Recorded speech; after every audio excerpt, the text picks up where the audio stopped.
choisi Jésus pour guider ma vie. Mon bien-aimé Jésus, il est à moi, je suis à lui. J'ai choisi Jésus pour guider ma vie. Mon bien-aimé Jésus, il est à moi, je suis à lui. J'ai choisi Jésus pour guider ma vie. Gloire à Dieu. Nous allons lire dans l'Épître aux Hébreux, au chapitre 10, au verset 36. Épître aux Hébreux, chapitre 10, verset 36. Nous allons parler de la persévérance. Persévérance dans le Seigneur. Ça fait partie de nos armes les plus puissantes. La persévérance, c'est une grande arme dans la vie chrétienne qui est même, je dirais, incontournable. Voilà. Nous allons lire donc dans Hébreux 10, 36 qui en parle. Car vous avez besoin de persévérance, afin après avoir accompli la volonté de Dieu, vous obteniez ce qui est promis. Voilà, c'est écrit, vous avez besoin de persévérance. Nous avons besoin de persévérance. Donc ce n'est pas une option, c'est quelque chose de nécessaire. Le chrétien est obligé de vivre la persévérance, de manifester la persévérance. Et quand nous lisons la Bible, il y a beaucoup de versets qui parlent de persévérance. Il y a un verset même qui dit « Ceux qui persévéreront jusqu'à la fin seront sauvés ». Donc on voit l'importance de la persévérance. La persévérance, c'est le lien de la foi. Parce que la persévérance, c'est quoi? C'est le fait de pouvoir attendre l'accomplissement des promesses. Et attendre avec foi et dans la volonté de Dieu. D'ailleurs, ce verset nous résume la chose en disant « Car vous avez besoin de persévérance, afin qu'après avoir accompli la volonté de Dieu, vous obteniez ce qui est promis, ce qui vous est promis. » C'est-à-dire que ce n'est pas une attente dans la tristesse, une attente dans l'abattement, une attente dans le péché, ni une attente dans le découragement. C'est une attente certaine par rapport à ce qui a été promis. On se dit, cela me sera donné. On attend avec fermeté et dans la volonté de Dieu. Donc, on parle aux gens qui font la volonté de Dieu. Si tu fais la volonté de Dieu, tu dois apprendre aussi la persévérance. Il ne suffit pas de faire la volonté de Dieu. On peut faire la volonté de Dieu et après ne plus faire sa volonté à cause du manque de persévérance. Parce qu'on a l'impression qu'en faisant la volonté de Dieu, Dieu n'agit pas et on décide de ne pas persévérer. Nous ne sommes pas les premiers à avoir ce problème-là. Dans le psaume 73, il est question d'Asaph qui se plaint, qui dit que lui qui a travaillé dans la vérité, dans la sainteté, se retrouve démuni, alors que les gens qui sont dans le péché sont riches et sont forts. Et il se pose la question de changer de façon d'être, de changer de maître. Mais comme il était vraiment de Dieu, il y a quelque chose en lui qui a refusé. Il a préféré persévérer avec Dieu. La vie chrétienne va avec la persévérance. Sans la persévérance, il n'y aura pas de vie chrétienne. Ça va ensemble. Vous avez besoin de persévérance. Et dans d'autres passages, c'est écrit, vous avez dans la version Martin, vous avez besoin de patience. Afin qu'après avoir fait la volonté de Dieu, vous receviez l'effet de sa promesse. Donc, il y a la persévérance, mais pour qui? Pour ceux qui font la volonté de Dieu. Parce que ceux qui font la volonté de Dieu, à un moment donné, ont l'impression que ça ne paye pas. Et ils sont tentés de changer de paradigme, de changer de façon de faire. essayez peut-être autre chose. Mais aujourd'hui, Dieu nous dit, reste sur ma parole. Espère, persévère. Dans d'autres versets bibliques, on le dit, par exemple, dans Hébreux 6,15, et c'est ainsi qu'Abraham, ayant persévéré, obtint l'effet de la promesse. Donc Abraham a persévéré. C'est ça qui a permis qu'il puisse voir la promesse s'accomplir. Il a vu Isaac. Est-ce que vous vous rendez compte? Faire 20 ans, attendre un enfant à l'âge de 100 ans, et ta femme donc à l'âge de 80 ans. On te promet donc un enfant alors que ta femme a 60 ans. C'est de la persévérance, bien-aimé. Ne pensons pas qu'Abraham, en tant qu'humain, soit meilleur que toi et moi. Pas du tout. Nous sommes des humains pareils, dégénérés par le péché. Mais pourquoi Dieu va demander à Abraham de la persévérance et pas à nous? C'est impossible, ça serait de l'injustice. La même vie que Dieu a eue avec Abraham, il va l'avoir aussi avec nous tous. Il n'y a pas d'injustice avec Dieu. C'est le même sort, bien-aimé. Il n'y a pas de diplôme qu'on donne différemment. Ça passe par le même cursus scolaire. Il y a le même bac. On passe par le même cursus. Et si Abraham est passé par là, nous passerons par là. La persévérance, c'est inévitable. Et comme nous complétons notre titre d'aujourd'hui, la persévérance, c'est une histoire d'amour entre nous et Dieu. Il n'y a pas d'amour sans la durée, sans la persévérance, sans l'exercice de se supporter les uns les autres, l'un l'autre. Il n'y a pas d'amour. Même un chanteur du monde a chanté. Il a dit, l'amour au jour le jour, ce n'est pas l'amour. Voilà, quelqu'un du monde, hein? Il dit, c'est trop facile. Parce qu'on est parti au restaurant, c'est ça l'amour? Non. Il dit l'amour le vrai. Un chanteur du monde, il dit l'amour le vrai, il faut le garder. Mais ce n'est pas... Il a dit c'est fragile parce que l'être humain s'attend à ce que l'amour soit toujours quelque chose qui est lié au restaurant, à la danse, aux sorties. Non. L'amour, c'est plus profond que cela. L'amour va avec la persévérance. Un vrai amour peut durer longtemps et affronter les vagues, les tempêtes. Ça, c'est le vrai amour. Affronter le péché, ça, c'est le vrai amour. Lutter avec tout ça et rester, ça, c'est le vrai amour. Et Dieu, bien-aimé, c'est quelqu'un qui aime. Et il veut une histoire d'amour avec chacun d'entre nous. Aujourd'hui, sache-le, la relation avec Dieu, c'est une histoire d'amour.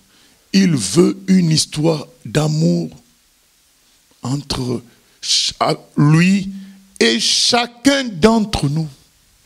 Ce n'est pas une histoire à 2 ou à 3, à 3 ou à 4. C'est une histoire à 2, entre toi et lui.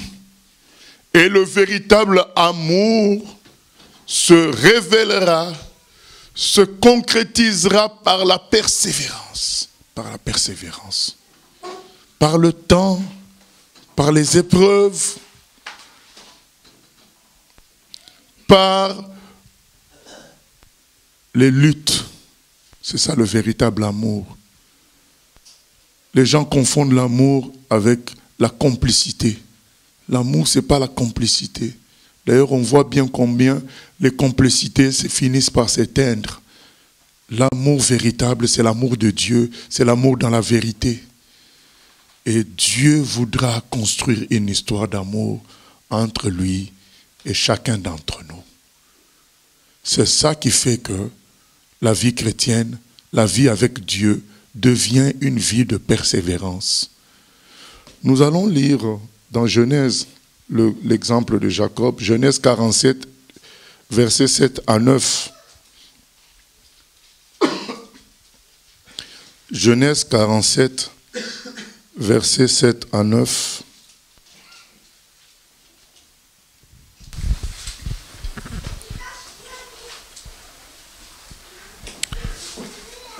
Joseph fit venir Jacob, son père, et le présenta à Pharaon. Et Jacob bénit Pharaon. Pharaon dit à Jacob, « Quel est le nombre de jours des années de ta vie ?» Jacob répondit à Pharaon, « Les jours des années de mon pèlerinage sont de 130 ans. Les jours des années de ma vie ont été peu nombreux et mauvais, et ils n'ont point atteint les jours des années de la vie de mes pères durant leur pèlerinage. » Voilà, bien-aimé, Jacob dit à Pharaon, les jours des années de ma vie, c'est 130 ans. Mais ça a été des jours difficiles. On peut relire encore le verset 9. Jacob répondit à Pharaon, « Les jours des années de mon pèlerinage sont de 130 ans. Les jours des années de ma vie ont été peu nombreux et mauvais. » Voilà, ça a été des jours. Bien aimé, certains diront, mais 130 ans c'est beaucoup. Mais ce n'était pas mathématiquement beaucoup par rapport à ce qu'avaient vécu Isaac et Abraham. Mais en plus de ça, le problème c'est que ça a été des jours mauvais, des jours difficiles. Voilà ce que Jacob dit à Pharaon. Mes jours ont été difficiles. Qu'est-ce qu'on dit du Seigneur dans Isaïe 53? Il est dit qu'on l'appelait l'homme de douleur. Habitué à la souffrance. Bien-aimé, c'est ça la vie chrétienne. Homme de douleur, habitué à la souffrance. Comment expliquer ça? C'est lié à la persévérance. C'est lié à l'amour avec Dieu. Le véritable amour nous fera passer par là, par la persévérance. Le lien fort que nous avons avec Dieu, ça passera par la persévérance pour être éprouvé, pour être purifié, pour produire un amour parfait et total. Jacob dit à Pharaon en face, ça a été difficile pour moi. Vous vous rendez compte combien de fois Jacob a dû persévérer? Déjà, lorsqu'il naît, il a fallu lutter avec son frère pour le droit d'aînesse dans le ventre de la maman. Ensuite, il y a au moment où le papa se sent mourir, il veut bénir. Jacob a dû user avec sa maman de mensonges en quelque sorte, de subterfuges pour pouvoir recevoir la bénédiction à la place d'Isaac, d'Ésaü. Voilà, bien aimé, ça laisse des traces, parce que c'est quand même ton frère. Donc Jacob a usé de tout cela.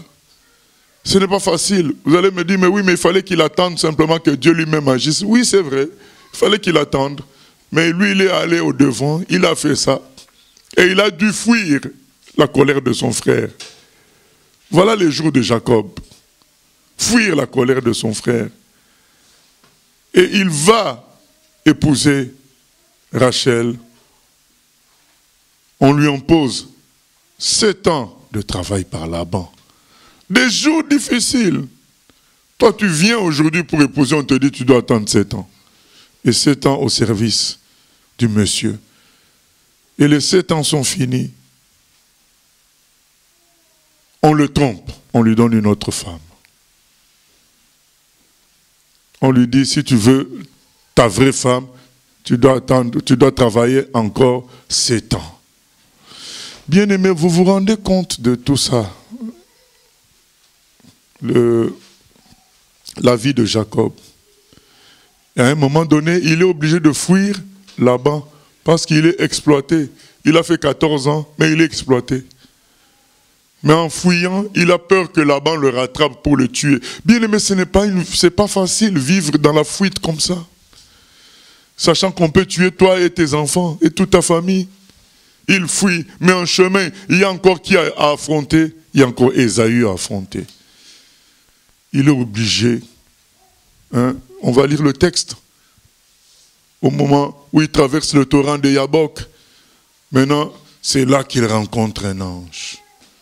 Et il y a combat jusqu'au matin dans Genèse 48, 1 à 7. Il rencontre... Non, excusez-moi. Genèse 32, 22 à 32. Genèse 32, 22 à 32.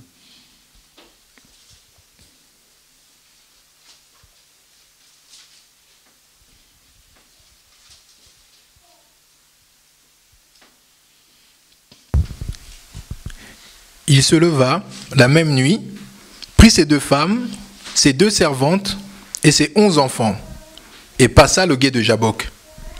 Il les prit, leur fit passer le torrent, et le fit passer à tout ce qui lui appartenait. Jacob demeura seul. Alors un homme lutta avec lui jusqu'au lever de l'aurore. Voyant qu'il ne pouvait le vaincre, cet homme le frappa à l'emboîture de la hanche. Et l'emboîture de la hanche de Jacob se démit pendant qu'il luttait avec lui. Il dit, « Laisse-moi aller, car l'aurore se lève. » Et Jacob répondit, « Je ne te laisserai point aller, que tu ne m'aies béni. » Il lui répondit, « Quel est ton nom ?»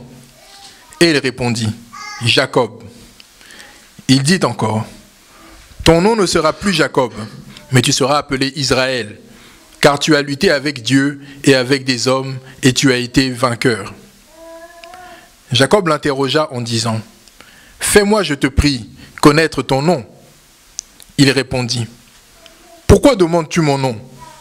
Et il le bénit là. Jacob appela ce lieu du nom de Péniel. Car, dit-il, j'ai vu Dieu face à face, et mon âme a été sauvée. Le soleil se levait lorsqu'il passa Péniel.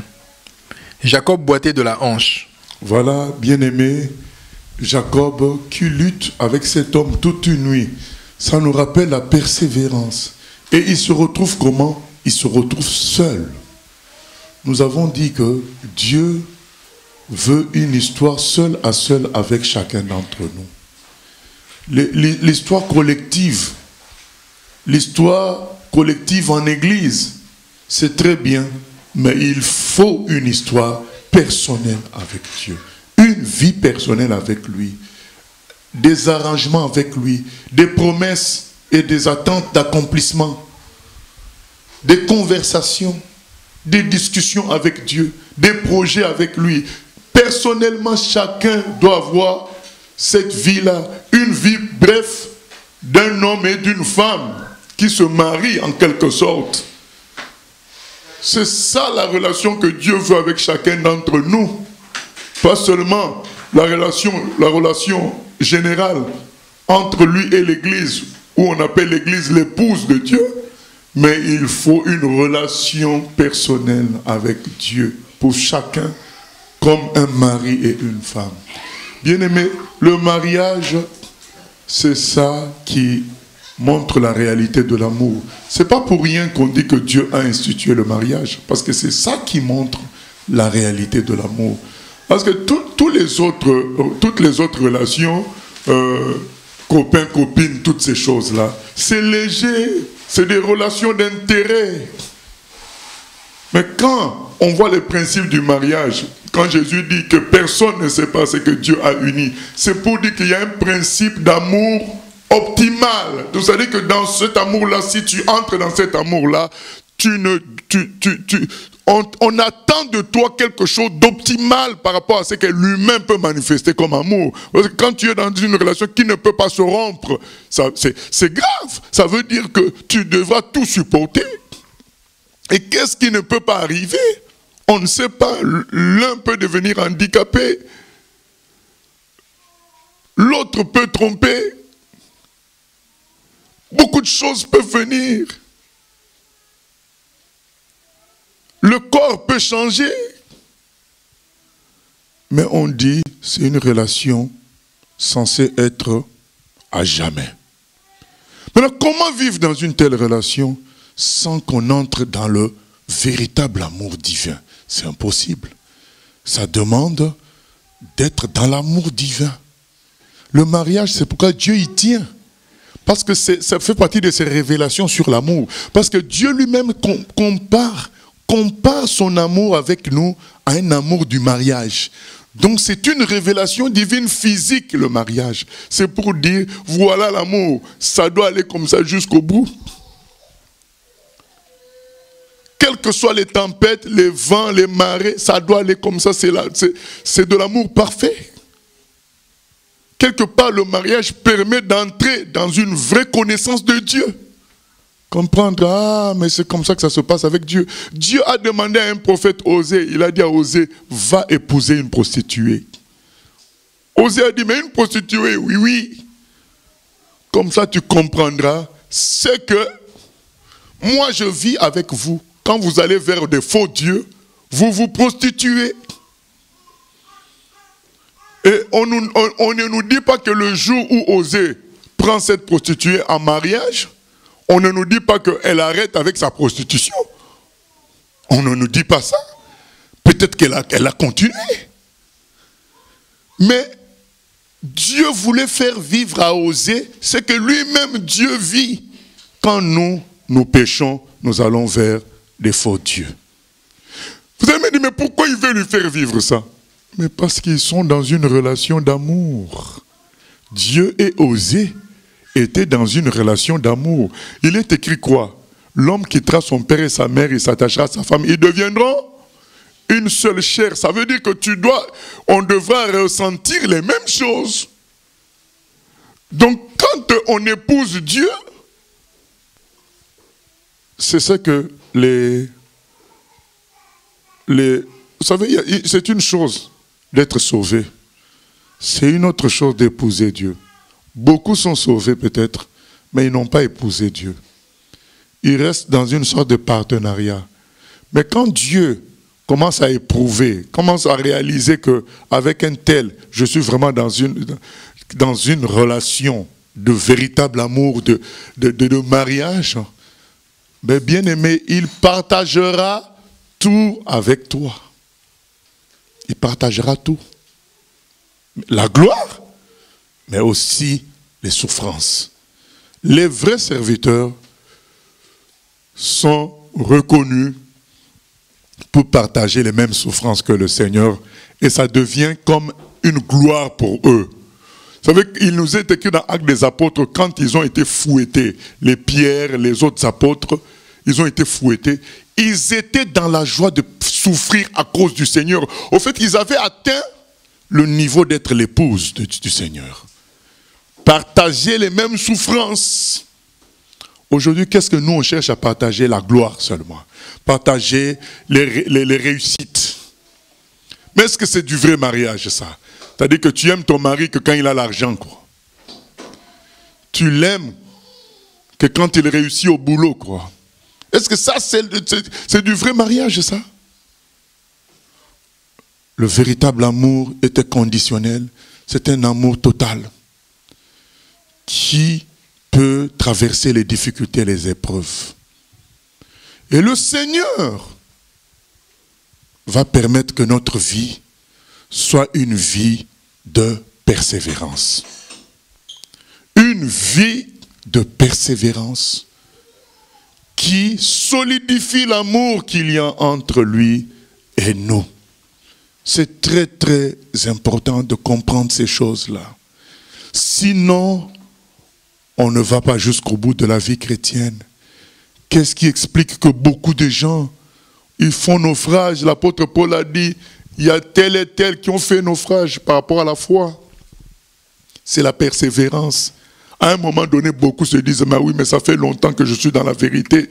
Mais les choses n'arrivent pas toujours. Ce que j'attends n'arrive pas toujours. Mais les écrits, Hébreux 10, 36 qu'on vient de lire aujourd'hui nous disent, continue, persévère. Tu n'es pas le premier. Abraham a attendu. Tu n'es pas le premier. David a attendu. Alors qu'on avait déjà eu un roi, il a attendu. Tu n'es pas le premier. Joseph a attendu. La relation avec Dieu, c'est toujours la même chose. Voilà ce que les Écritures nous disent. Nous, bien-aimés, nous sommes désintéressés dans l'œuvre de Dieu. C'est pourquoi nous disons la vérité. Nous ne sommes pas venus vendre un faux Dieu qui nous dit, si on croit, tout sera toujours bien. Non, nous disons la vérité. C'est un Dieu, c'est le Dieu qui veut la relation d'amour. Une relation profonde. Et on réalise, on comprend qu'une relation est profonde lorsqu'elle peut garder la saveur dans la persévérance.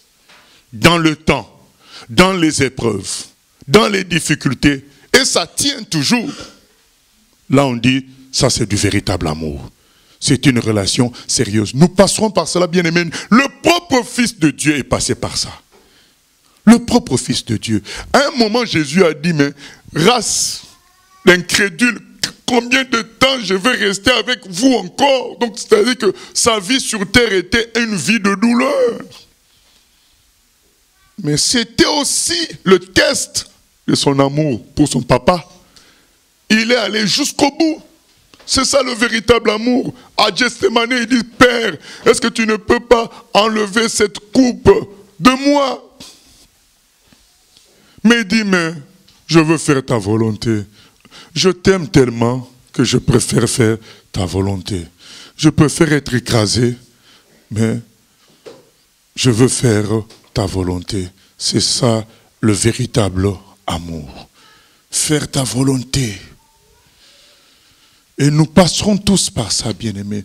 Je suis en train de prêcher ces choses parce que le Seigneur est en train de se constituer une armée. Mais bien-aimés, l'armée du Seigneur ne peut réussir que si nous imitons Joseph, Jacob, tous ces gens-là. Sinon, ça sera les armées légères qu'on voit aujourd'hui qui finissent dans l'autre camp de ténèbres, qui finissent par travailler pour l'argent, qui finissent par travailler pour le succès, qui finissent par travailler pour YouTube, pour se faire beaucoup de vues. Ça finit comme ça. Mais le Seigneur veut une vraie armée, une armée solide qui va terrasser les forces des ténèbres, qui va détruire les œuvres des ténèbres. Bien aimé, on ne blague pas avec Satan. Si on est léger, il nous aura. Alors le Seigneur bâtit notre relation solidement avec lui, dans la persévérance, pour produire de bons fruits, des fruits éternels. Jacob a combattu jusqu'au matin. Vous vous rendez compte qu'un combat physique jusqu'au matin, c'est beaucoup de temps. Le combat de judo, c'est 5 minutes. 5 minutes, après les 5 minutes, ils sont épuisés. Ils sont épuisés, ils sont obligés de souffler pour remettre bien leurs habits, leur tenue. Mais en réalité, ils en profitent pour respirer. 5 minutes. Mais Jacob a combattu jusqu'au matin, ça peut être long. Bien aimé, quand les disciples ont vu Jésus-Christ pris et crucifié, vous vous dites, mais c'était que 3 jours, où est la persévérance? Bien aimé, ces 3 jours-là, le temps, il est relatif. Le temps n'est pas le même pour tout le monde et dans toutes les circonstances. Ce n'est pas le même. Il n'y a qu'à voir quand on est dans un bon temps. Ça passe vite, non? Mais quand on est dans un mauvais temps, ça passe lentement. On a l'impression que c'est long. Alors, 3 jours de savoir que votre Seigneur, le roi des rois, la gloire même de Dieu a été crucifié. 3 jours d'être dans les bêtements. 3 jours, vous ne savez, vous êtes dans l'incertitude. 3 jours, ça a été très long. Très long, très long. C'est ça la persévérance. Mais ils se sont dit, on est attaché à lui. C'est comme ça. On reste avec lui. Et Jésus lui-même, dans Luc 22, 28, il dit, vous êtes de ceux qui avaient persévéré avec moi dans mes épreuves. C'est pourquoi j'ai réservé des sièges au royaume de Dieu. Vous allez vous asseoir à côté de moi. On jugera ensemble les 12 tribus d'Israël. Vous vous rendez compte? Pourquoi? Parce qu'ils ont persévéré avec Jésus. Bien aimé, la vraie relation avec Dieu passe par la persévérance. Vous êtes de ceux qui, Luc 22, 28, vous êtes de ceux qui avaient persévéré avec moi dans mes épreuves. Il n'a pas dit, vous êtes de ceux qui avaient guéri les malades, qui avaient ressuscité les morts, qui avaient bien prêché. Pas du tout. Parce qu'il sait que tout ça, c'est lui-même qui fait ça à travers les gens. Il ne va pas féliciter les gens pour ce que lui, Jésus, fait. En eux, par son esprit. Il va te féliciter pour ta part dans ta relation avec lui. Ta part à toi, c'est d'accepter la honte à cause de Jésus. Ta part à toi, c'est de t'humilier, de mettre ton intelligence en dessous de la parole de Dieu. C'est ça ta part. Ta part à toi, c'est d'accepter de perdre des avantages à cause de Jésus. Ça, c'est ta part. Mais tout le reste, que tu prêches bien, que tu chantes bien, que tu fasses des miracles, que 1 million de personnes te suivent, ça n'a rien à voir avec toi, parce que c'est la puissance du Saint-Esprit qui pratique ça. Ta part à toi, c'est céder vis-à-vis de Dieu. Tu cèdes. Tu laisses Dieu être ton maître. Ça, c'est ta part. C'est ça ta gloire. C'est ça les épreuves. Vous avez persévéré avec moi dans mes épreuves. Quand Jésus dit, il faut le manger, tout le monde le quitte. Les 12 apôtres sont restés. Ils ont dit non, tu as les paroles de la vie éternelle. On ne te quitte pas. C'est ça les épreuves. Tout le monde me quitte, mais toi tu restes. C'est ça aussi le véritable amour. Et Dieu veut construire ça. Et Jacob, bien-aimé, quand il connaissait ce qu'on vient de lire là, qu'est-ce que Dieu lui donne comme nom? Israël. Tu as combattu avec Dieu et les hommes, tu as été trouvé vainqueur. Dieu veut nous donner à nous tous le nom d'Israël. Il veut donner ça à tout le monde, le nom d'Israël.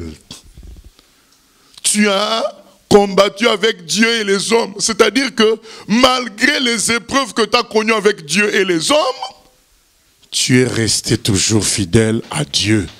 Tu es resté toujours attaché à Dieu. Bien-aimé, nous ne disons pas que tu as été sans péché, mais tu es resté attaché à ton Dieu. Et Dieu lui donne le nom d'Israël. Et désormais, Jacob n'allait plus changer. Il a reçu un nom nouveau. Mais il allait connaître d'autres difficultés encore. Perdre son propre fils, Joseph. On vient lui montrer la tunique de Joseph avec du sang dessus. Voilà. Bien-aimé, pendant 20 ans environ, Jacob a eu un visage attristé. Est-ce que vous vous rendez compte, toutes ces années-là? Au fait, il était comme vidé de lui-même. Joseph était sa vie. Il était comme vidé. Mais vous dites, mais pourquoi Dieu a permis ça? C'est horrible. Il aurait, bien aimé, en 20 ans, Dieu ne pouvait-il pas envoyer un messager venir dire à Jacob, ton fils est vivant. Même un rêve, un songe, où dans le songe, Jacob allait voir Joseph en Égypte et se calmer. Joseph, n'est-ce pas, il était déjà devenu un homme important. Hein? Vrai ou faux, à un moment donné, Joseph était devenu un homme important. Ne pouvait-il pas envoyer quelqu'un jusqu'en Israël en lui donnant beaucoup d'argent? Va chercher mon papa pour le calmer. Posez-vous ces questions-là, parce qu'on ne sait jamais poser ces questions-là. Il pouvait le faire, pourquoi il n'a pas fait? Le blocage de Dieu. Dieu voulait une relation. Bien aimé, vous savez, il y a un verset, parce que certains ne peuvent pas comprendre ça. C'est pourquoi je donne beaucoup de versets. Il y a un verset qui dit dans Cantique des Cantiques, ne provoquez pas l'amour avant qu'il ne le veuille. N'entre pas dans une relation avec Dieu d'amour. Parce que Dieu aime la relation d'amour. Une relation profonde. C'est beau cette relation-là, c'est extraordinaire. Mais c'est difficile pour la chair humaine. Mais en même temps, c'est bien ainsi, puisque la chair humaine doit être écrasée, doit mourir pour que l'esprit vive avec le Seigneur. C'est aussi ça le but. Il fallait que Jacob soit quoi? meure à lui-même et vive avec Dieu sa relation d'amour. Là, puisque sa vie venait de Joseph, il fallait que Joseph ne soit plus là pour que Jacob soit seul avec Dieu. On a lu dans Genèse 32, il a fait passer sa femme et ses enfants, ses femmes et ses enfants. Il est resté seul et il a combattu cet être angélique. Et Dieu restera seul avec toi. Qui n'est pas resté seul dans la Bible avec Dieu? L'apôtre Paul dit, tous m'ont abandonné. Qui n'est pas resté seul? Quand Pierre était en prison, il était seul. Qui n'est pas resté seul? C'est une relation seul à seul avec Dieu. Et Jacob réalise que son fils n'est plus. Il pleure. Ce n'est pas fini. On lui prend encore qui? Benjamin. Oh là là. On veut lui prendre Benjamin et Jacob est déstabilisé. Il sent qu'il va mourir, quoi. Mais il ne se suicide pas parce qu'il garde à l'esprit que Dieu est Dieu. C'est ça. Il a combattu avec Dieu et les hommes. Malgré les épreuves envoyées par Dieu, il dit, je ne vais pas me suicider parce que c'est un péché. Dieu est Dieu. Je reste avec lui. Je ne suis pas content, mais je reste avec lui. C'est là que quand il arrive devant Pharaon, il dit, Monsieur le Pharaon, mes jours ont été difficiles. Mais, il fallait que ça se passe ainsi. C'est ma relation avec mon Dieu, ma relation d'amour. Ça devait se passer ainsi. Bien-aimés, quand nous serons au ciel, Dieu partagera tout ça avec nous, avec chacun. Il se rappellera avec toi tout ce que tu as enduré pour lui.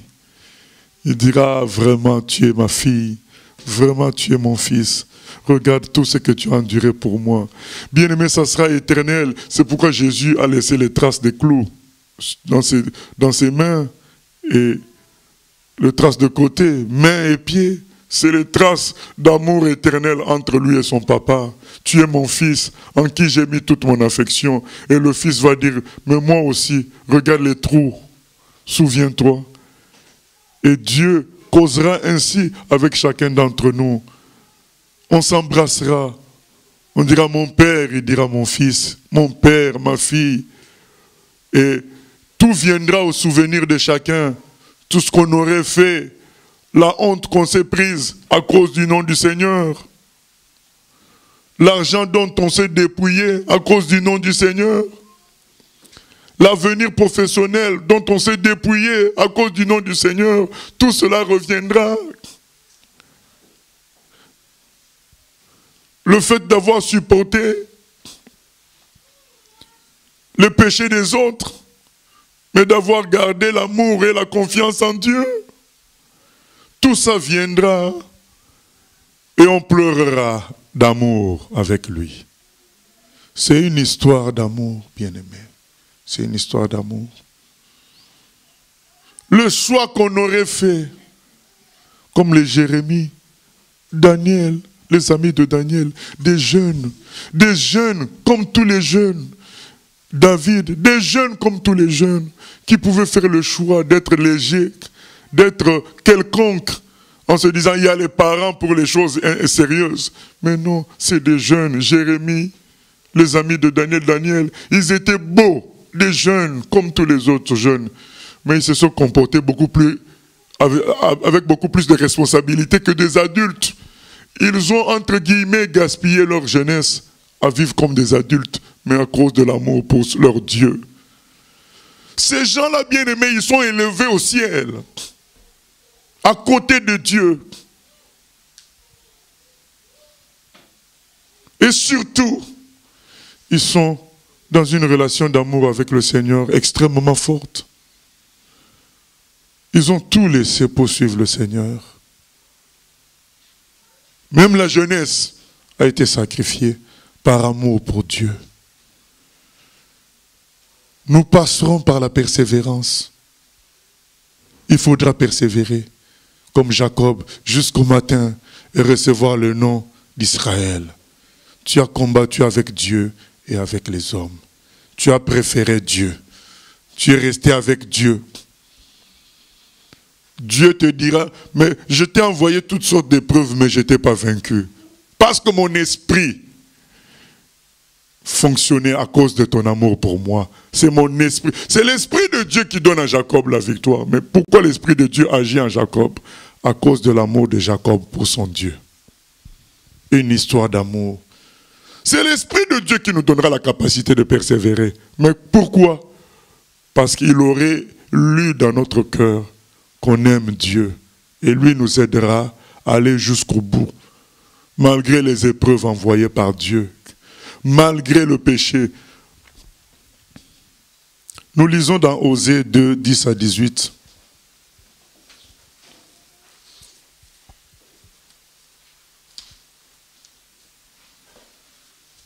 Osée 2, 10 à 18.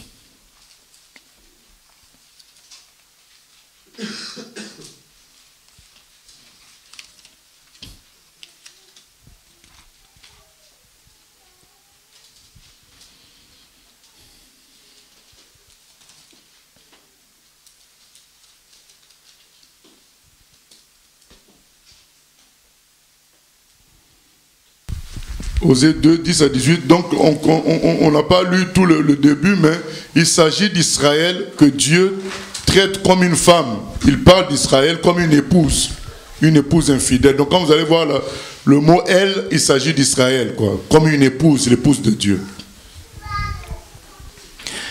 Elle n'a pas reconnu que c'était moi qui lui donnais le blé, le mou et l'huile.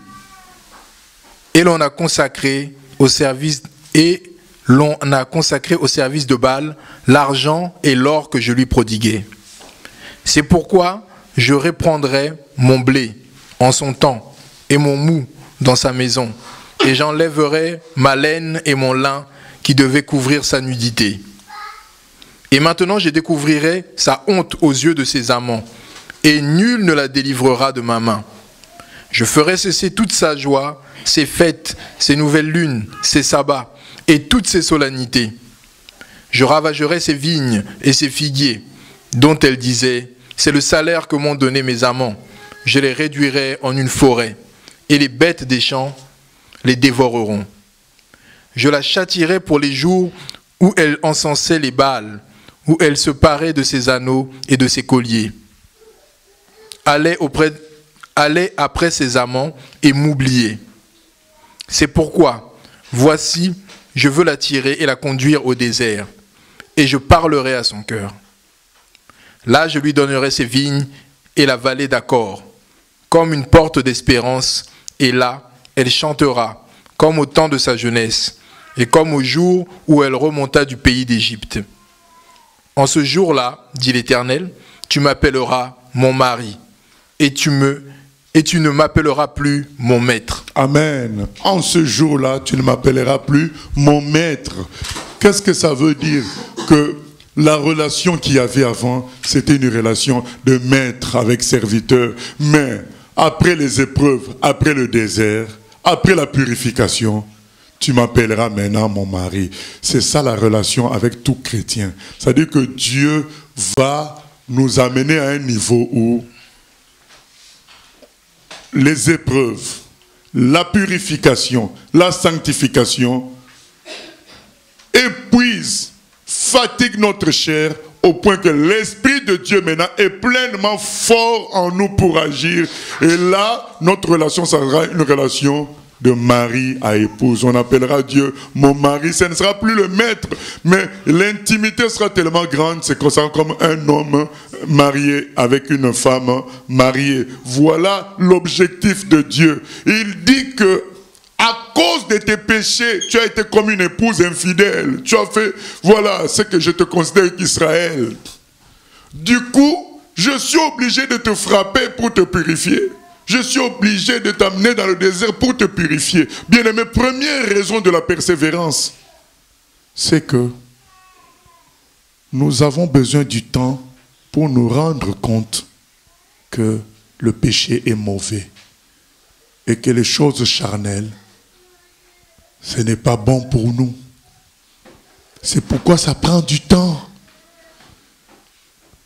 C'est ça la persévérance. C'est que c'est avec le temps qu'on finit vraiment par réaliser que les choses de la terre, ce n'est pas bon. Mais au début, vous allez dire, mais au début, quand on s'est converti, on l'a réalisé. Oui. Au début, on est beaucoup plus séduit par Dieu, par sa beauté, par sa grandeur. C'est le premier amour. On dit, Seigneur, je lâche tout pour toi. Mais, avec le temps, on se dit, mais telle chose, je peux récupérer, non? Je ne vois pas le mal dans ça. Telle autre chose, je peux récupérer, non? Je ne vois pas le mal dans ça. Ce n'est pas écrit que c'est un péché. Telle chose, je peux récupérer. Et on commence à récupérer. Là, maintenant, il faut un deuxième temps. Et ce temps-là, c'est par la persévérance que Dieu va nous amener à la délivrance. Il faudra du temps pour nous faire comprendre que non, non, mon cher, tout est permis, mais tout n'est pas utile. Ce qui est utile, c'est moi. Tout le reste, hein, même si c'est permis, c'est la chair. Entre dans la vie spirituelle que j'étais ouverte. C'est ça la meilleure. C'est ça le but de la persévérance. À la fin, tu te rends compte, après le temps de désert de persévérance, mais c'est Dieu qui est tout pour moi. Au début, on s'en rend compte. C'est pourquoi il dit quoi au verset 17. On peut lire le verset 17. Là, je lui donnerai des vignes et la vallée d'Accor, comme une porte d'espérance, et là, elle chantera comme au temps de sa jeunesse, et comme au jour où elle remonta du pays d'Égypte. Voilà, donc quand tu sors d'Égypte, tu te dis, mais oh, la mer rouge s'est fendue en deux. Dieu nous a délivrés de l'Égypte. Vous savez, l'Égypte, c'était quoi? Une grande puissance, une grande armée. Les enfants d'Israël avaient quoi? Rien du tout comme arme. Mais Dieu les délivre. Quelle joie! Myriam a chanté. Ils ont commencé à chanter. C'était la joie. Dieu est tout pour nous. Mais après, c'est la même chose pour nous. Le jour de la conversion, les gens même parfois quand ils doivent se faire baptiser, ils pleurent. Vraiment, maintenant j'ai compris que Dieu c'est tout pour moi. Maintenant je lui donne ma vie. Oh, tout le monde est dans la joie. Mais une semaine après, oh, mais pourquoi pas écouter telle musique? Je ne vois pas le mal. Hein? Mais pourquoi pas regarder tel film? Je ne vois pas le mal. Hein? Mais pourquoi pas causer de telles choses? Où est le mal? Pourquoi pas? Et maintenant, on perd tout le premier amour qu'on avait. L'amour de la jeunesse. Quand on avait connu Dieu, on avait l'impression que c'est lui qui est le seul à avoir un goût. Tout n'avait plus de goût. Maintenant, on est obligé de passer par la persévérance pour dire non. Malgré tout ce que le monde me présente comme attraction, non, non, non, je reste dans le Seigneur. Non, non, non. Donc pendant tout ce temps-là, le Seigneur va s'employer à nous purifier du péché et des attraits de ce monde. Ça demande du temps. D'où la persévérance. Pendant ce temps-là, on dit non, non, non. Même là, voilà, être prêt de tomber, ce n'est pas tomber. Je résiste, je prie, voilà, jusqu'à ce que mon état de sainteté revienne. Voilà. Mais maintenant, pendant ce temps-là, on oublie que Dieu est notre mari, puisqu'on a pris goût à autre chose. C'est ça. On a pris goût à d'autres hommes. C'est ça. Dieu dit, Israël, tu es devenu infidèle. Donc tu as pris goût à autre chose. Et il y a un temps. Ce temps-là, c'est le temps de travail pour dégoûter du péché. Être dégoûté du péché. Être dégoûté de la chair, c'est le temps de travail. Quand David a vu ce qu'il a pu faire, prendre la femme d'autrui et tuer un homme à cause d'une femme, quand il a vu tout ça, il a dit, bon, je suis mauvais, le péché est en moi. C'est ça qu'il a fait le psaume 51. Il a dit, je suis né avec le péché. Il a fallu ce temps-là pour être dégoûté de la chair. Notre chair est une chair de péché. Il a été dégoûté de ça. Pour avoir les yeux fixés sur qui? Sur le mari, l'époux. Voilà. C'est ce temps-là de persévérance. Deuxièmement, pour être dégoûté de soi-même, de ses propres efforts. Dégoûté de ses propres efforts. Jacob a toujours fait des efforts. Pour avoir le droit d'aînesse, il a fait un plat de lentilles. Il propose à son frère. C'est son effort à lui. J'ai eu le droit d'aînesse. Je me suis battu pour ça. Mais pourtant, c'était la promesse de Dieu. Mais lui, il s'est battu pour ça. Il a toujours fait des efforts. Jacob, pour avoir ses 2 femmes, il a dû faire des efforts 7 ans à chaque fois. Jacob, pour pouvoir s'en sortir de chez Laban, très riche, même si on sait que Dieu permet toujours que tout ce qu'on nous a pris revienne. Mais lui, il a fait des efforts, il a fait des efforts, il a pu s'en sortir très riche. Contre l'ange, il s'est battu. Mais on voit que, qu'est-ce qui s'est passé? Ses efforts ont été vains parce qu'il a eu la hanche déboîtée. Mais Dieu a reconnu son amour pour lui. C'était le côté spirituel que Dieu a reconnu, a mis le nom d'Israël sur lui. Mais si on doit regarder au physique, il a eu la hanche déboîtée. Mais maintenant, quand on prend Joseph, qu'est-ce que Jacob peut faire? Qu'est-ce que Jacob peut faire? Quand on vient lui dire, voilà le sang de ton fils sur sa tunique. Certainement, il a été tué. Qu'est-ce que Jacob peut faire là? À l'époque, il n'y avait pas de radar, il n'y avait pas d'hélicoptère, il n'y avait pas tout ça. Qu'est-ce qu'il peut faire? Le sang est sur la tunique. Il n'y avait pas de microscope pour savoir que c'était le sang d'un animal en réalité. Qu'est-ce qu'il peut faire? Pour une fois, Jacob est vaincu. Tous ses efforts ne peuvent pas l'aider. Pour une fois, Jacob est vaincu. L'histoire de Joseph a vaincu Jacob. Jacob est devenu un humain normal. Mais toujours attaché à Dieu. C'est ça la différence, bien-aimé. Toujours attaché à Dieu. Son Dieu est resté son Dieu.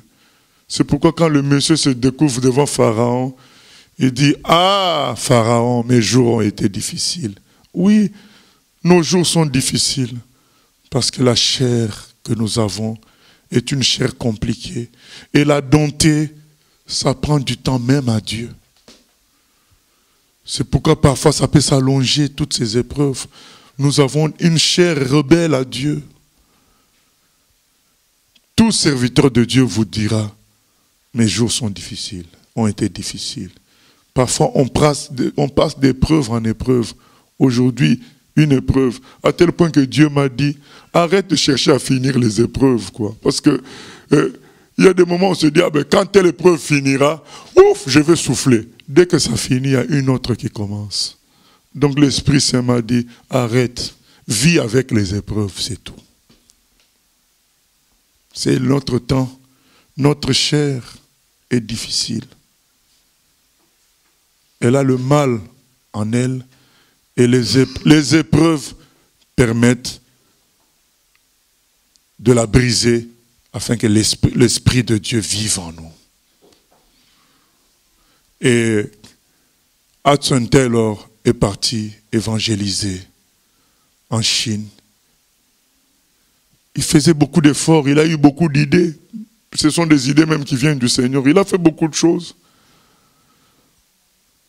Une vie correcte, hein? Pas de péché. Mais, il y avait un côté effort personnel qui était toujours là. Et donc Dieu a permis que sa première fille meure. Sa deuxième fille qui meurt. Donc il n'avait plus d'enfants. Et puis c'est sa femme qui meurt.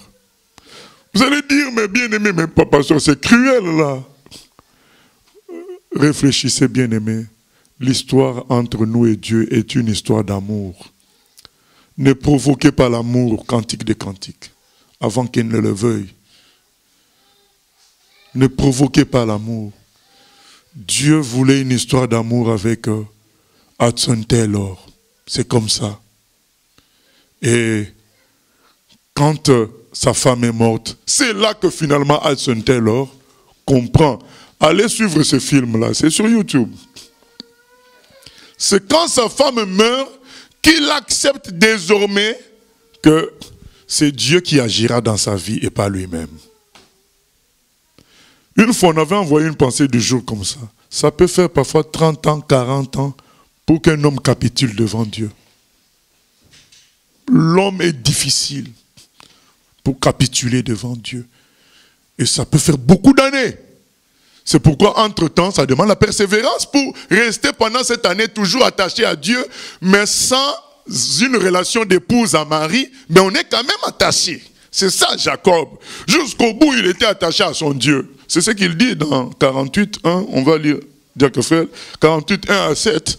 Ça restait son Dieu, malgré ses jours mauvais. Il savait que son Dieu était au contrôle. Il aimait ce Dieu. Maintenant, ça devenait un mari pour lui. Il pouvait l'aimer en toutes circonstances. Voilà. 48, 1 à 7. Après ces choses, l'on vint dire à Joseph, « Voici, ton père est malade. » Et il prit avec lui ses deux fils, Manassé et Éphraïm. On avertit Jacob et on lui dit, « Voici ton fils Joseph qui vient vers toi. » Et Israël rassembla ses forces et s'assit sur son lit. Jacob dit à Joseph, « Le Dieu Tout-Puissant m'est apparu à Luz, dans le pays de Canaan, et il m'a béni. Il m'a dit, « Je te rendrai fécond, je te multiplierai, et je ferai de toi une multitude de peuples. Je donnerai ce pays à ta postérité après toi, pour qu'elle le possède à toujours. Maintenant, les deux fils qui te sont nés au pays d'Égypte, avant mon arrivée vers toi en Égypte, seront à moi. Éphraïm et Manassé seront à moi, comme Ruben et Siméon. Mais les enfants que tu as engendrés après eux seront à toi. Ils seront appelés du nom de leurs frères dans leur héritage. À mon retour de Padan, Rachel mourut en route auprès de moi dans le pays de Canaan, à quelque distance d'Éphrata.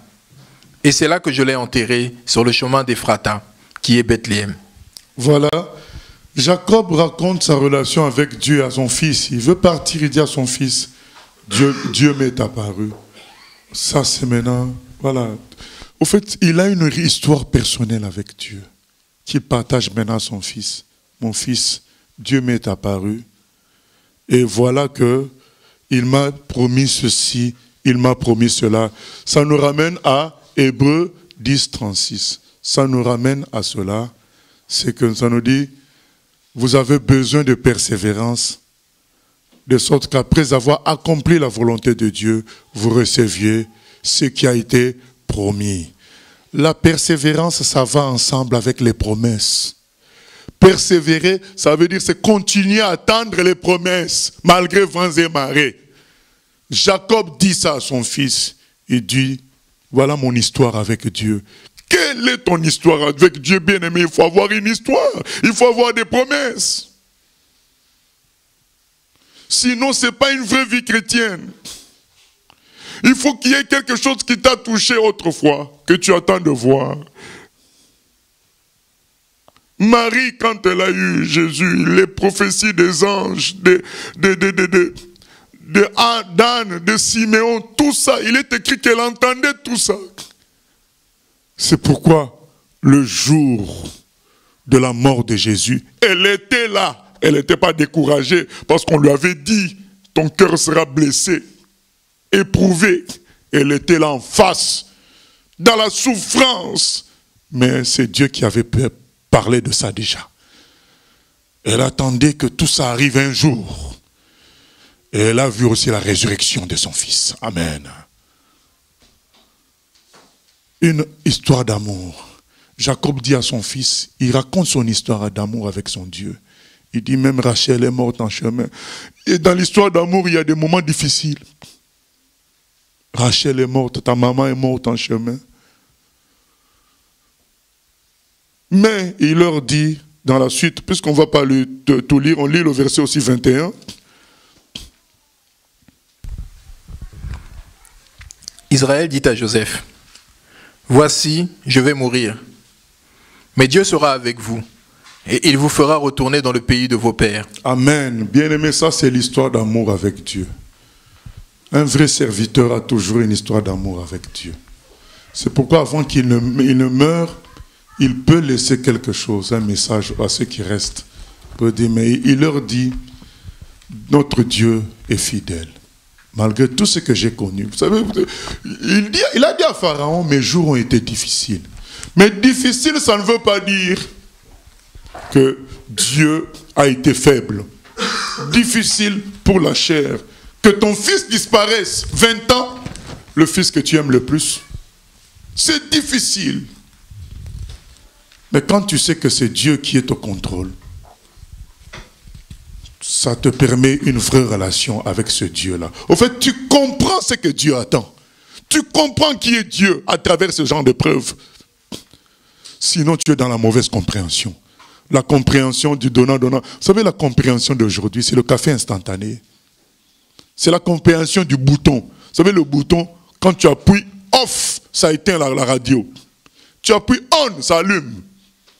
Tu branches le fer à repasser. Tu tournes au maximum, la lampe témoin s'allume. Et beaucoup ont cette relation avec Dieu. Une relation mécanique. Je prie, on m'exauce. C'est une relation mécanique. Dieu veut une relation d'amour. Marchez maintenant désormais ensemble. Priez pas seulement, on va m'exaucer. D'ailleurs, Jésus l'a dit quand il a prié pour la résurrection de Lazare. Il dit, je ne prie pas parce que je cherche l'exaucement. Il a dit, je prie afin que les gens voient ma relation avec toi. C'est ça ce que Jésus a dit. Je prie parce que je suis en relation avec toi. Les gens doivent savoir que je viens de toi. C'est tout. Mais il n'a pas dit je cherche l'exaucement. Il a dit Père, je sais que tu m'exauces toujours. Bien, mais combien de fois Dieu ne nous a pas fait des dons sans qu'on ait demandé? Qui ne s'en souvient pas parmi nous? Et on dit mais justement j'avais besoin de ça. Mais est-ce que tu avais prié pour ça? Même pas. Mais tu as eu. Mais Satan continue à nous faire croire que la prière c'est pour demander et recevoir. Demander et recevoir, non. La prière, c'est pour fonctionner avec Dieu. Partager avec Dieu. Parler avec lui. Mais lui dire aussi nos problèmes aussi. Mais on marche avec lui. Je l'ai amené au désert et il ne m'appellera plus son maître, son ordinateur, mais elle m'appellera maintenant mon mari. Ce n'est pas... Vous savez, il y a des gens qui ont des maris portefeuilles. Donc le mari ne sert que lorsqu'il donne. Et lorsqu'il peut faire des bricolages à la maison. Il y en a qui disent même, je cherche quelqu'un. Vous savez, il y a des femmes qui cherchent un homme et disent, je cherche quelqu'un pour porter mes valises. Donc elles ont bien résumé la situation. Elles n'ont pas vraiment besoin d'un homme, mais elles ont besoin de quelqu'un qui va les aider à porter les valises, à changer les portes à la maison, ainsi de suite.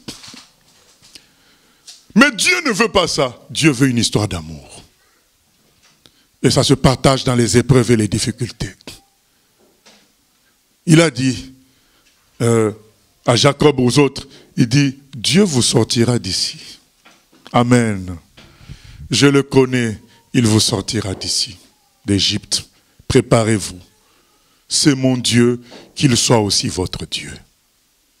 C'est ça la relation d'amour. On la partage avec les autres. Et ça demande la persévérance. La foi que Dieu accomplira ses promesses. C'est ce que Jacob avait comme foi. Il dit, il vous sortira, il accomplira ses promesses. Il m'a promis la terre de Canaan, il vous la donnera. Je crois en lui, parce que sa relation avec Dieu est devenue une relation d'époux et d'épouse. Il savait que pensait Dieu, qui était Dieu. Je crois désormais. Il vous sortira d'ici. La persévérance, comme j'ai dit, c'est pour nous vider de notre propre force. ce temps de persévérance, nous vider de notre propre intelligence afin que l'esprit agisse pleinement. Bien-aimés, écoutons ce temps-là, capitulant devant Dieu, en disant, je m'abandonne maintenant à toi, Seigneur. I surrender. Je capitule. Maintenant, je m'abandonne. Écoutons ce temps-là, parce que sinon, ça va durer toujours. Regardez comment ça a duré pour Jacob.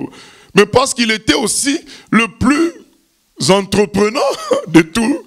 Que ce soit... Vous voyez Isaac, comment Isaac était, On lui prend un puits, il va chercher un autre puits.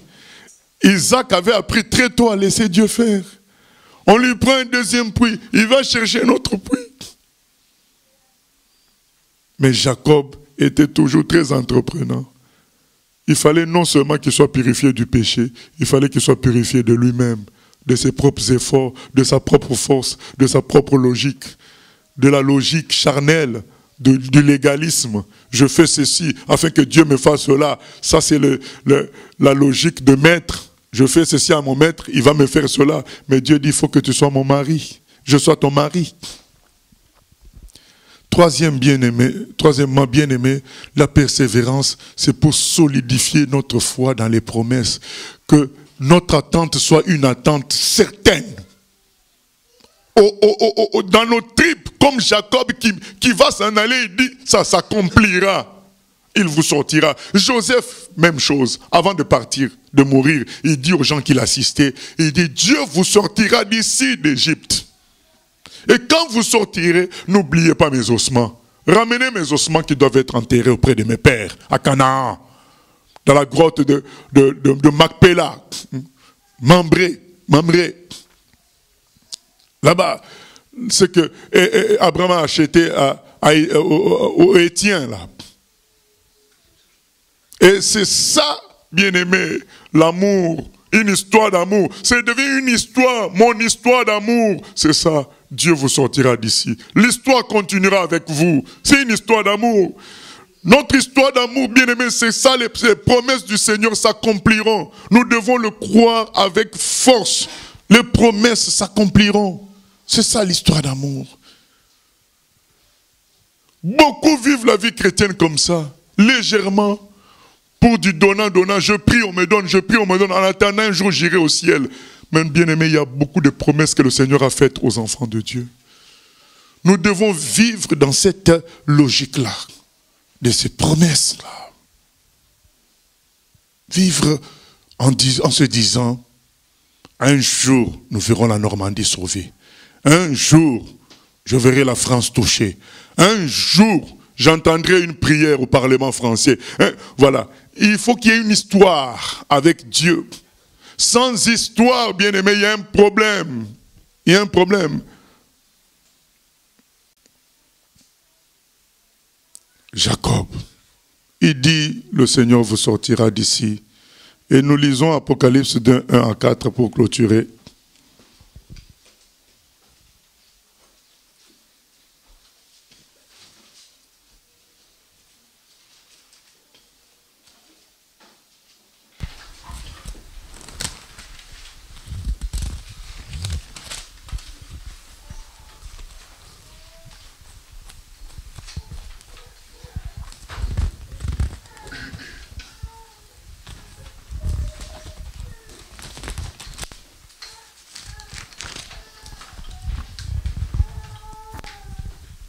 Voici ce que dit celui qui tient les 7 étoiles dans sa main droite, celui qui marche au milieu des 7 chandeliers d'or. Je connais tes œuvres, ton travail et ta persévérance. Je sais que tu ne peux supporter les méchants, que tu as éprouvé ceux qui se disent apôtres et qui ne le sont pas, et que tu les as trouvés menteurs, que tu as de la persévérance, que tu as souffert à cause de mon nom, et que tu ne t'es point lassé. Mais ce que j'ai contre toi, c'est que tu as abandonné ton premier amour. Voilà ce que j'ai contre toi. Tu as abandonné ton premier amour. Au début, quand tu t'es converti, Dieu était tout pour toi. Mais au milieu, là où tu dois apprendre maintenant concrètement cela, que Dieu est tout pour toi, tu as récupéré des choses. Et le temps ne fait que s'allonger. Mais béni soit Dieu, parce que tu as gardé la foi. Mais il faut garder la foi jusqu'à ce que notre histoire, l'histoire entre nous et Dieu, devienne une histoire d'amour. C'est-à-dire qu'on marche avec lui. Tout est pour lui. Nous vivons pour lui désormais. C'est une histoire d'amour. C'est pourquoi ça prend du temps. Ça prend du temps parce que Dieu doit nous vider du péché. Il doit nous vider du goût du péché. Il doit nous vider de notre propre force. Et ça prend du temps puisqu'on est résistant. Mais même si quand ça prend du temps, gardons la foi. Persévérons jusqu'au bout. Il dit, mais ce que j'ai contre toi, c'est que tu n'as plus le premier amour. Mais tu fais tout bien. Bien-aimés, souvenons-nous des menaces du Seigneur. Ce n'est pas ceux qui disent Seigneur et Seigneur qui seront sauvés. Dans Matthieu 7, il dit que beaucoup de gens diront même Seigneur, en ton nom, nous avons chassé les démons, nous avons prophétisé. Il dira, je ne vous connais pas. Ce n'était pas une relation d'amour. Ce n'était pas une relation d'amour. Vous ne pratiquez pas la volonté de mon Père. Je ne vous connais pas. Bien-aimés, ce n'est pas parce qu'on draine des masses pour nous écouter pendant qu'on prêche. Ce n'est pas parce que nous faisons des miracles. Ce n'est pas parce que nous parlons bien que ça impressionne Dieu. Tout ça, c'est Dieu lui-même qui fait ça en nous. Mais ce qui compte pour Dieu, c'est l'histoire d'amour avec lui. C'est ça qui compte. Qu'on finisse par comprendre qui il est, qu'est-ce qu'il veut, et qu'on tienne à cela, et qu'on soit prêt à mourir pour cela. C'est ça la vraie histoire d'amour. Et les premiers chrétiens avaient cette histoire d'amour-là. Hein, Perpétue et Félicité se retrouvent à Carthage, en Tunisie à l'époque. Elles sont condamnées à mort à cause de l'évangile. Et je crois soit Perpétue ou Félicité, l'une d'entre elles était enceinte. Mais la loi interdisait ce qu'on tue une femme enceinte. Il fallait qu'on attende qu'elle accouche, on prend l'enfant, on la tue elle. Donc on a attendu qu'elle accouche. Et son papa est venu prendre l'enfant. Son papa récupère l'enfant et elle voit sa fille être amenée pour être exécutée. Elle dit à sa fille, ma fille, tu vas me laisser avec l'enfant? Pourquoi tu veux que cet enfant-là soit orphelin de sa maman? Renie Jésus et garde l'enfant. Sa fille a dit non, papa, j'aime Jésus.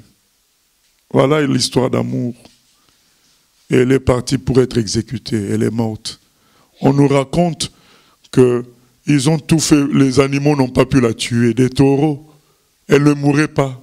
J'ai oublié comment finalement elle est morte. C'est Dieu qui a dit, bon, maintenant elle peut mourir. Mais ils avaient utilisé tous les moyens avec des animaux sauvages, elle n'était pas morte. Ça, c'est l'histoire d'amour. C'est ça qui manque dans le christianisme d'aujourd'hui. Où on est dans une relation de Dieu chef d'entreprise, nous employés. Dieu banque, nous clients. Il n'y a plus la relation. Bien aimé, l'amour peut aller loin. C'est pourquoi Cantique des Cantiques nous dit, ne provoquez pas l'amour. Parce que ça peut aller loin. Vous voyez, hein, ça va loin. Tu laisses ton enfant et toi tu vas mourir pour Jésus. Mais parce que l'amour est trop fort. Ne provoquez pas l'amour. Mais bien aimé, en même temps, nous voulons provoquer l'amour parce que c'est ça qui est beau. Cantique des Cantiques nous dit, ne provoquez pas pour nous dire, attention, on sait que tu cherches là. Mais en même temps, nous disons, nous savons à qui nous avons affaire, nous préférons l'aimer. Vivre de cet amour-là, avec lui, c'est la meilleure relation qui soit. Aimer Dieu de cette manière-là et recevoir son amour de cette manière, de plus que ça même. Mais comme c'est beau, comme c'est extraordinaire. Mais pourquoi cette fille-là accepte d'aller la mourir? Parce qu'elle était saisie de cet amour. Cet amour est plus fort que ce qu'on voit. C'est plus fort que tout. Ce que j'ai contre toi, c'est que tu n'as pas cet amour pour moi. Tu es dans les activités, mais tu n'es pas dans l'amour. C'est pourquoi il est écrit dans 1 Corinthiens 13, l'amour supporte tout. L'amour est tellement fort qu'il supporte tout. On va te tuer, mais tu acceptes par amour.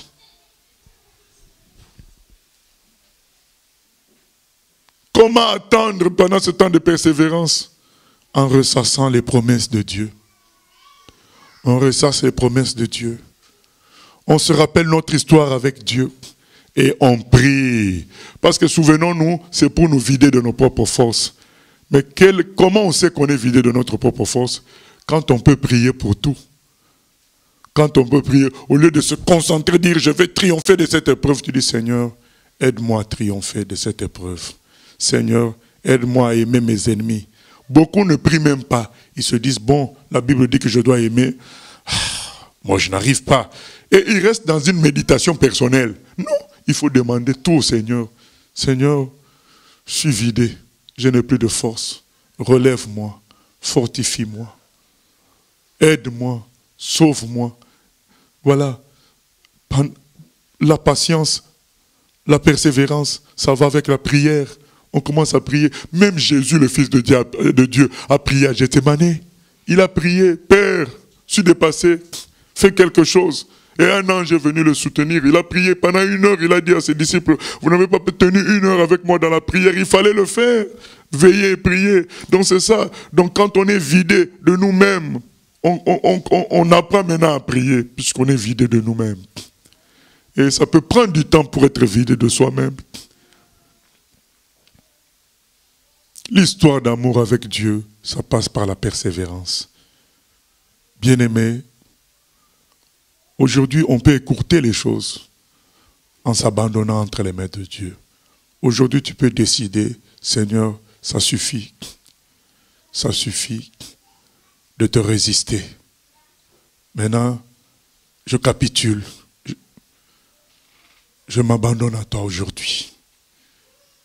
Prends ma vie complètement. Je veux vivre une histoire d'amour avec toi. On peut lui dire ça maintenant, dans la prière, au nom de Jésus-Christ. Seigneur, aujourd'hui, nous venons nous abandonner entre tes mains, Seigneur. Nous venons capituler. Seigneur, nous venons te dire, Seigneur, que ça ne sert à rien de vivre sans l'amour total pour toi, sans l'amour parfait pour toi. Fais-nous entrer dans cela, l'amour que Perpétue et Félicité avaient pour toi, l'amour que les apôtres ont eu pour toi, Seigneur, l'amour de David pour toi, d'Isaac, de Jacob, de Joseph, Seigneur, des gens qui ont persévéré pendant que tu étais en train de vider leur chair de leur propre force, de sa propre force, pendant que tu étais en train de les purifier du péché, ils ont persévéré. Pendant que tu étais en train de leur apprendre qui tu es, ils ont persévéré pour apprendre jusqu'au bout qui tu étais, à travers les épreuves. Seigneur, nous venons prier que tu te manifestes, Seigneur, et prennes nos vies, Seigneur.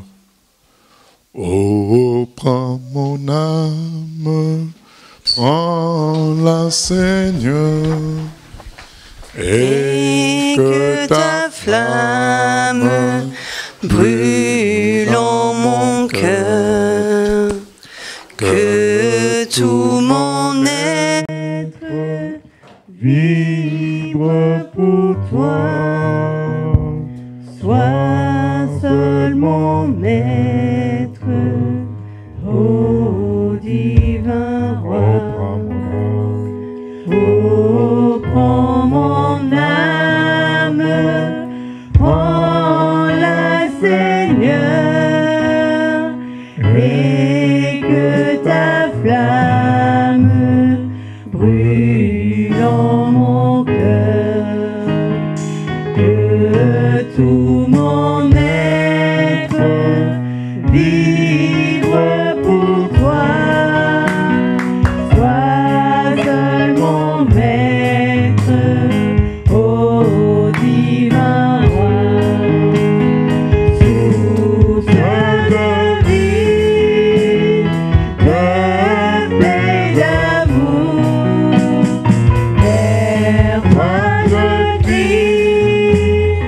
La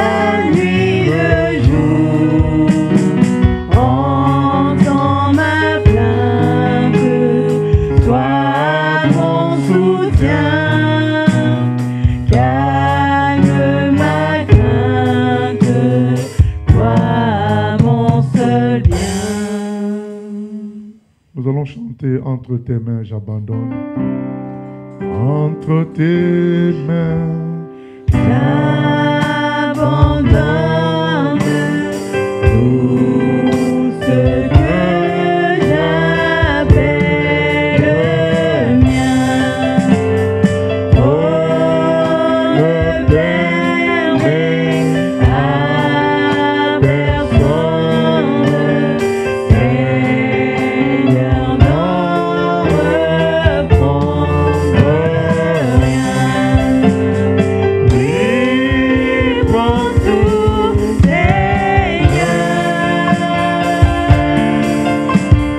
Oui, prends tout, Seigneur.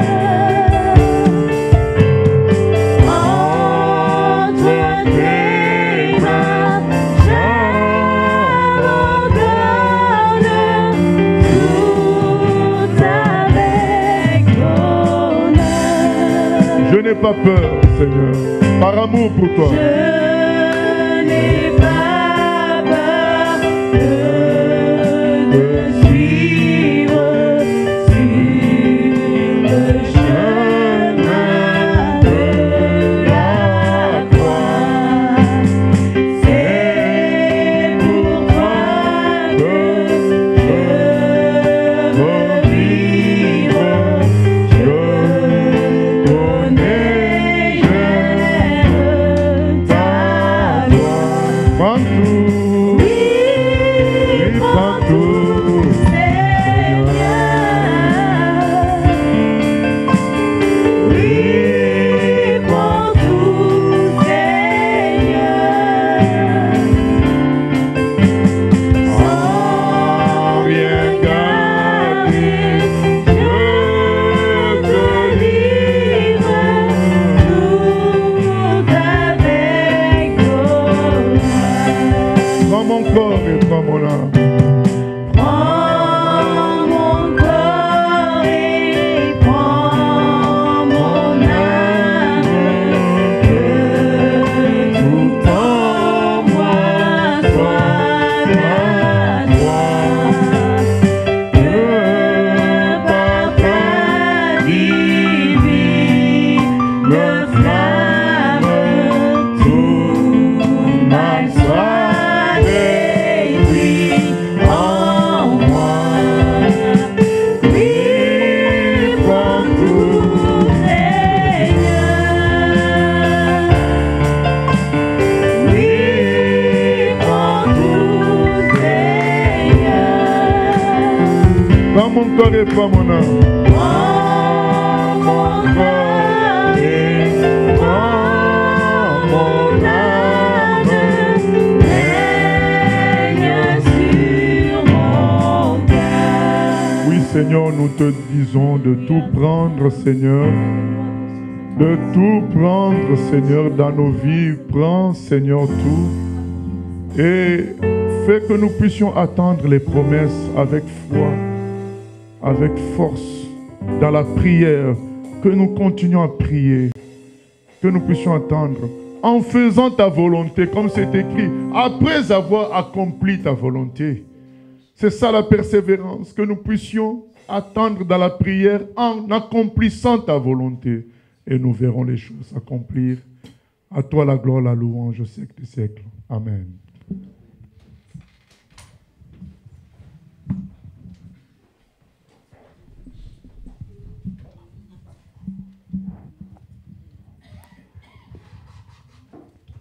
Donc, concernant les annonces, il y a une annonce particulière. Donc, le groupe des jeunes organise un foyer. Sur 1 Jean 5, verset 19, qui dit « Le monde entier gît sous la puissance du malin ». Donc, ce groupe des jeunes, donc ce foyer plutôt, aura lieu le samedi 14 mars à partir de 14h. Donc, tous les jeunes de 12 à 22 ans sont conviés à participer à ce foyer. Donc, il aura lieu chez la sœur Félie. Et pour plus d'informations, je nous invite à prendre contact avec soit le frère Boris ou soit le diacre Rossi. Voilà. Donc, si vous voulez leurs coordonnées, vous pouvez revenir vers nous. Ils sont affichés ?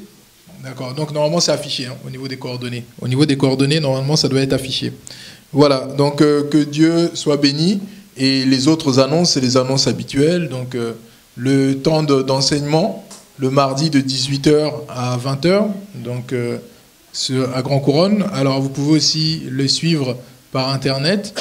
Le mercredi, c'est nos temps d'intercession, donc dans les différentes cellules, à partir de 18h à 19h30, ou voire un peu plus tard pour certaines. Sinon, nous avons aussi les autres cellules donc, qui sont à Paris. Le vendredi, nous avons un temps là-bas aussi. Il y a aussi le Havre, en fonction des dates.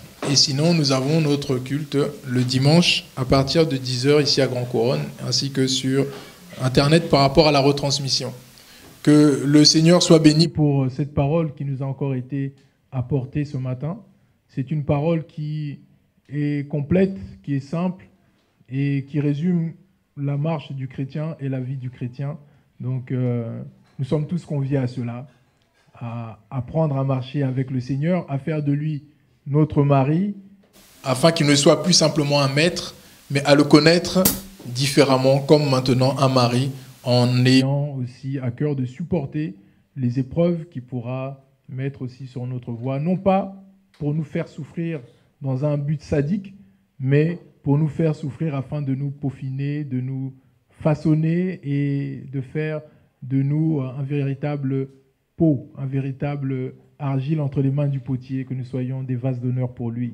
Nous allons prier afin que le Seigneur nous garde. Donc pour ceux qui peuvent, si nous pouvons nous mettre debout et rendre gloire au Seigneur. Béni sois-tu, Seigneur, et merci encore pour cette journée que tu nous donnes. Merci pour ta parole que tu nous as délivrée. Seigneur, nous nous sommes répandus devant toi au travers les louanges, l'adoration et au travers aussi, Seigneur, ce message que nous avons accepté dans nos cœurs. Car c'est vrai, Seigneur, que tu peux nous emmener dans le désert afin, Seigneur, de nous laver, de nous sanctifier, nous mettre à part et de nous façonner, Seigneur, à ta volonté. Seigneur, nous acceptons cela, Seigneur, afin que tu fasses de nous, Seigneur, ce que tu veux, que nous soyons des instruments pour toi, Seigneur, afin d'apporter la vie dans les cœurs, Seigneur, de ceux qui sont perdus, de ceux qui sont éteints, qui retrouvent la lumière, Seigneur Jésus. Aide-nous à être vraiment des instruments entre tes mains que toi tu vas utiliser partout, auprès, Seigneur, de nos collègues de travail, auprès de nos amis, auprès des membres de nos familles, auprès de nos voisins, dans tout l'environnement où tu nous places, que nous soyons ces occasions-là, afin d'apporter la vie, Seigneur, dans les cœurs des personnes. Que la gloire ne revienne qu'à toi seul. Merci encore pour cette semaine qui s'annonce et merci de nous garder à tout moment. Que nous réalisons, Seigneur, que tu es avec nous chaque jour et que tu ne nous abandonnes pas. Seigneur, merci pour les activités aussi, Seigneur, qui continuent encore durant cet après-midi. Seigneur, les temps de culte, les cellules, les temps de prière, les temps de répétition, tout ce qui sera mis en place, nous te le recommandons entre tes mains afin que toi seul sois glorifié. Que la gloire ne revienne qu'à toi seul. Et nous prions afin que tu sanctifies aussi tout ce que nous allons prendre en termes de communion fraternelle. Seigneur, que tu sois au milieu de nous et que tout soit purifié, tous ces aliments soient purifiés. Merci pour tout ce que tu pourvois. Que la gloire ne revienne qu'à toi seul au nom de Jésus-Christ. Amen.